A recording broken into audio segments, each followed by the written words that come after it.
Hey everyone, welcome back to the channel. Today, we're going to learn about Rabbitmq. We'll introduce Rabbitmq, explain its core concepts, and walk you through setting it up on your system. Here's the list of topics we're going to cover. What is Rabbitmq, and when and why should you use it? Rabbitmq terminologies such as consumer, producer, etc. Setting up Rabbitmq. Finally, we'll create a sample application. So, without further ado, let's get started. Rabbitmq is a message broker that enables applications to communicate with each other by sending and receiving messages. It's widely used for building scalable and decoupled systems, especially in microservices architectures. A message can include any kind of information. A message broker acts as a middleman for various services. Its main purpose is to reduce the load and delivery times of web application servers by delegating time-consuming tasks to a third party that has no other job. Here's an example of when Rabbitmq can be used.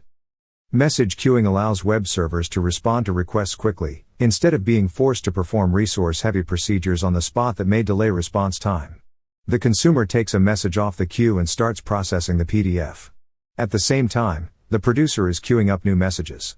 The consumer can be on a totally different server than the producer, or they can be located on the same server.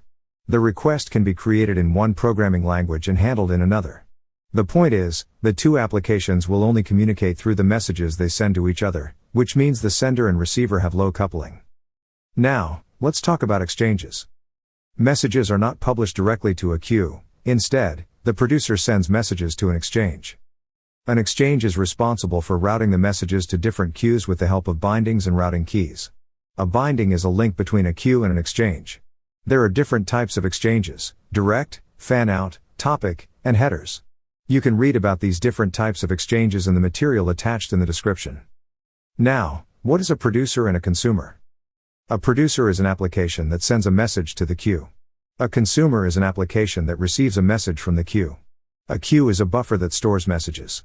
A message is the data sent from a producer to a consumer through Rabbitmq. A binding is a link between a queue and an exchange.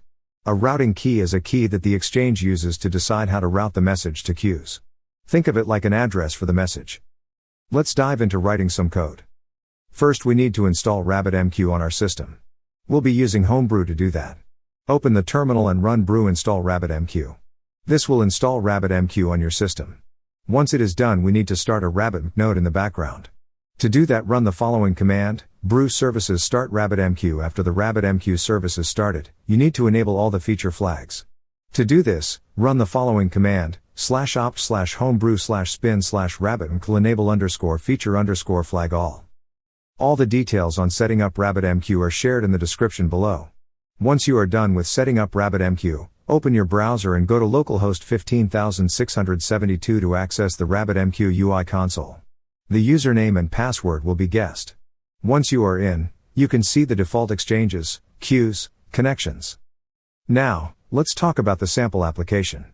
We'll be exploring two API applications, the Orders API and the Notifications API.